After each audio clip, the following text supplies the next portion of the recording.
حضرات، آج کی جو مناسبت ہے پروگرام کی، حفاظ کرام کی دستار بندی عمل میں آئی ہے، آنکھوں کو بڑا سکون حاصل ہو رہا تھا۔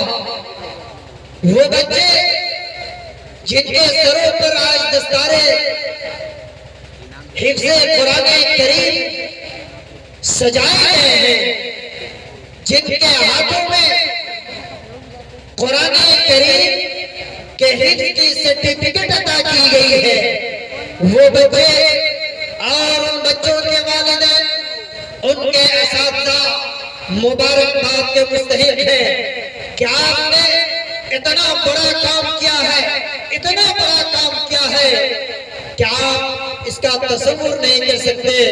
اور قرآن کریم کے پڑھنے والے، اس کے پڑھانے والے اور قرآن کریم کی تعلیم میں کسی بھی طور پر بڑھ چڑھ کر حصہ لینے والوں کے بارے میں پیارے نبی جناب محمد رسول اللہ صلی اللہ علیہ وسلم نے خوشخبری سنائی ہے۔ وہ خوشخبری کیا ہے؟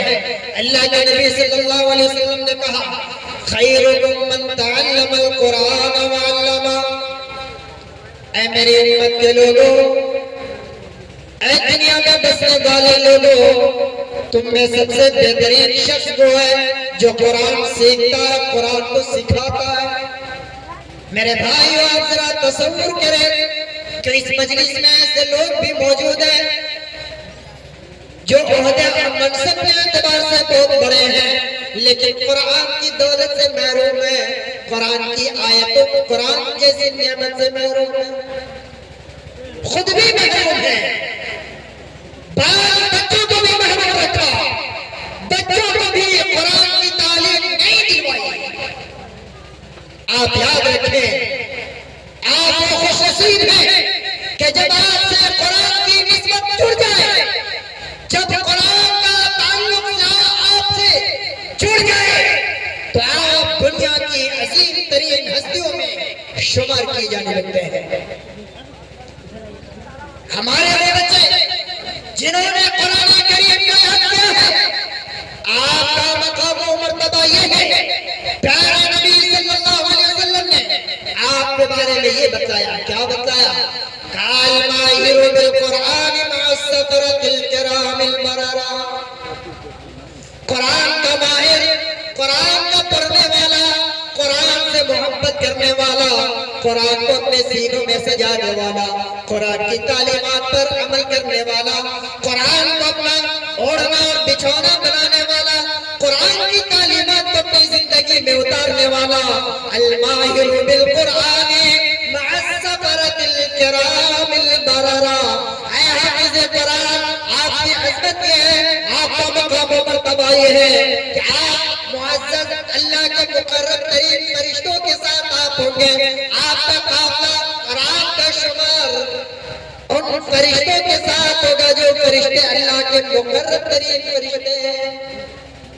آپ وہ ہیں، آپ کی عزت بتاؤ، آپ وہ ہیں کہ کل قیامت کے دن قرآن کریم اللہ کی بارگاہ میں آئے گا اور کہے گا، الہ العالمین، تو اسے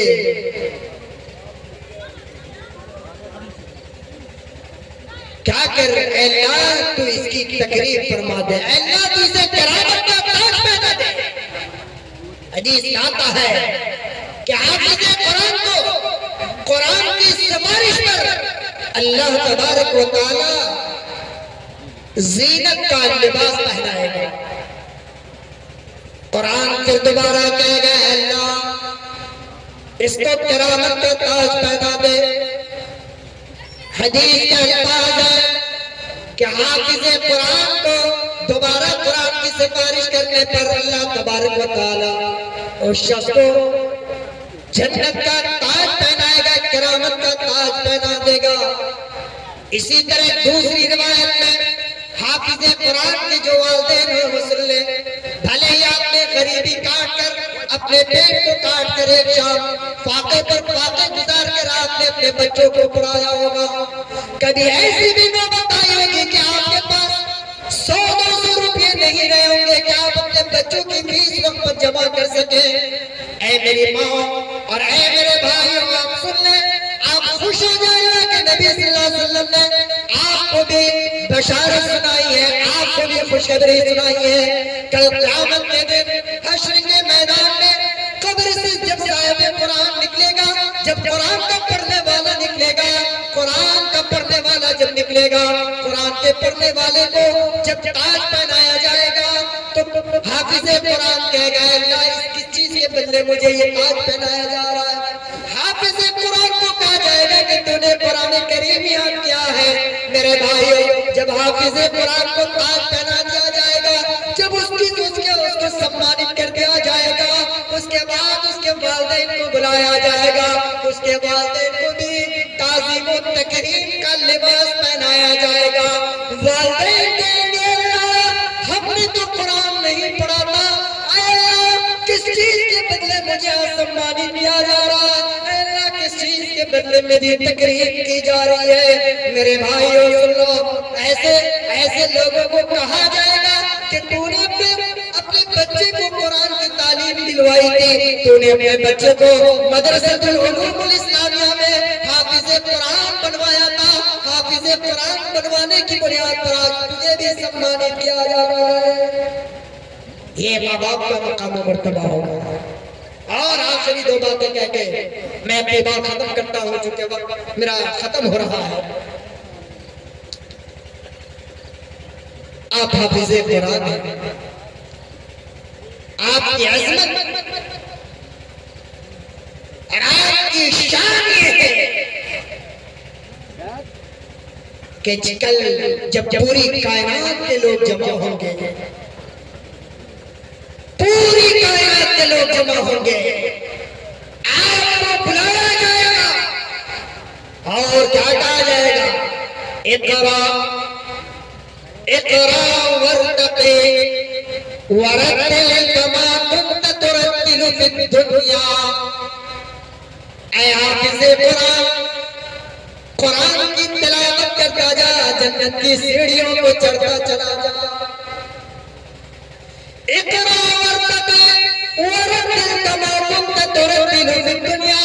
اور اس انداز میں ترتیل کے ساتھ تو قرآن کی تلاوت کرتا جا جس انداز میں تو دنیا میں تلاوت کیا جاتا. اور تلاوت کرتے کرتے آگے بڑھتے جا، جنت کی سیڑھیوں کو چڑھتا چلا جا. جہاں قرآن کی آخری آیت ہوگی، جہاں قرآن کی آخری آیت ختم ہوگی، وہی تمہارا ٹھکانہ ہوگا. حافظ خوش ہو جاؤ، جنت کے سب سے اعلیٰ طبقے میں تم رہو گے. یہ تمہاری عظمت ہے. اور یہ کس بنیاد پر؟ صرف اس بنیاد پر کہ آپ کی نسبت قرآن سے جڑ گئی. آپ کی نسبت اگر قرآن سے جڑ جاتی ہے تو خلیفہ دو امیر المومنین عمر بن خطاب رضی اللہ تعالیٰ عنہ کے اس واقعے کو آپ یاد کریں. نافع بن حارث کو مکہ کا گورنر بنایا گیا.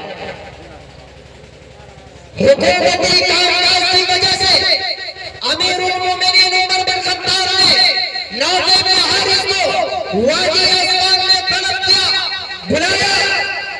جب وادی اسفان میں امیر المومنین کی ملاقات نافع بن حارث سے ہوتی ہے تو امیر المومنین سب سے پہلے یہ سوال کرتے ہیں کہ نافع، مکہ سے تم آئے ہو، یہ بتاؤ اپنی جگہ پر کس کو تم مکہ کا گورنر بنا کر آئے ہو؟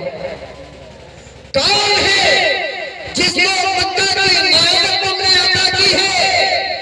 کون امیر المومنین ابن ابزہ کو میں مکہ کا گورنر بنا کر آیا ہوں؟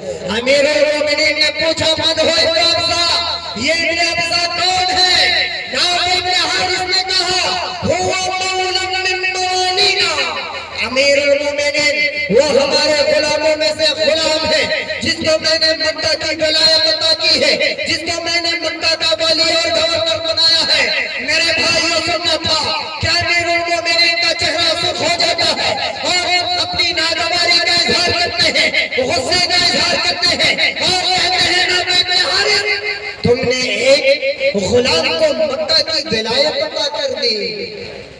واقعہ بڑا دلچسپ ہے، سنیے گا ذرا دل تھام کر۔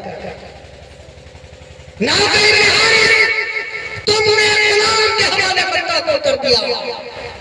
نافع بن حارث نے کہا ٹھہریے امیر المومنین، آپ جانتے ہیں جن کو میں نے مکہ کا گورنر بنایا ہے وہ کون ہے؟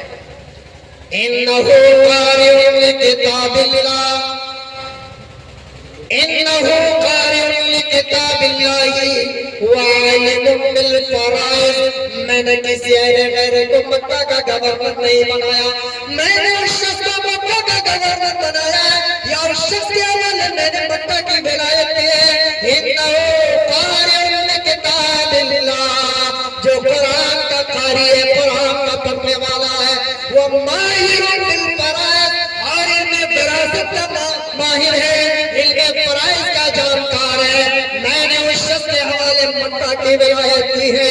اتنا سناتا کہ امیر المومنین نے کہا سچ بات کرے نبی نے، ان اللہ یرفع بہذا الکتاب اقواما ویضع بہ آخرین۔ سچ کہا نبی نے کہ اللہ اس کتاب کی وجہ سے جس قوم کو چاہتا ہے عزت و سربلندی عطا کرتا ہے، ویضع بہ آخرین، اور جب قومی قرآن سے اپنا رشتہ توڑ دیتی ہے، قرآن سے جب اعراض کرنے لگتی ہے، اللہ تبارک و تعالیٰ سے ذلت و پستی کے قارئ امین میں ڈھیر دیتا ہے۔ یہ قرآن سے نسبت کی بنیاد پر ہے، یہ قرآن سے نسبت کی بنیاد پر ہے۔ اور آخری چیز، اگر قرآن صاحب قرآن ہے، آپ حامل قرآن ہے، قرآن کی تعلیمات سے آپ کا سینہ روشن ہے، منور ہے، جاننے کے بعد قرآن کی تعلیمات سے آپ روگردانی کرتے ہیں، قرآن کی تعلیمات کو آپ اپنی زندگی میں لاگو نہیں کرتے ہیں، تو اٹھائیے قرآن کو اور چاہیے کریے یہ آیت کریمہ۔ وقال الرسول یا ربی ان قوم اتخذوا هذا القرآن مهجورا۔ اللہ کے نبی صلی اللہ علیہ وسلم جو شفیق ہے، مہربان اپنی امت کے لیے، اس شفیق نبی کی حالت یہ ہوگی کہ کل قیامت کے دن ہمارے اور آپ کے خلاف جا کر وہ گواہی پیش کریں گے۔ کل قیامت کے دن اس شخص کے خلاف جو شخص قرآن کی تعلیمات سے دور رہتا ہو، اس شخص کے خلاف جا کر مدعا بیان کریں گے اور کہیں گے ان قوم اتخذوا هذا القرآن مهجورا۔ اے میرے پروردگار، اے اللہ، یہ وہ لوگ ہیں جو میری قوم کے افراد ہیں، اے اللہ، ان کا جرم یہ تھا کہ انہوں نے قرآن کو اپنی زندگی میں کبھی لاگو نہیں کیا، قرآن کو اپنی زندگی میں کبھی نافذ نہیں کیا۔ اس لیے میرے بھائیوں، اور خصوصیت کے ساتھ میرے وہ عزیز حافظوں جن کے سروں پر آج دستار قرآن سجایا گیا ہے، میں گزارش کرتا ہوں کہ آپ خود بھی قرآن پر عامل ہوئیے اور اپنی امت کے ایک فرد تک قرآن کے اس پیغام کو پہنچائیے جس پیغام کو رب کریم نے بتایا، اور جس پیغام اور جس میسج کے بارے میں اللہ تبارک و تعالیٰ نے کہا کہ ھذا بلاغ للناس، یہ میسج ہے، یہ سندیش ہے اللہ کی طرف سے انسانیت کے لیے، مانوتا کے لیے۔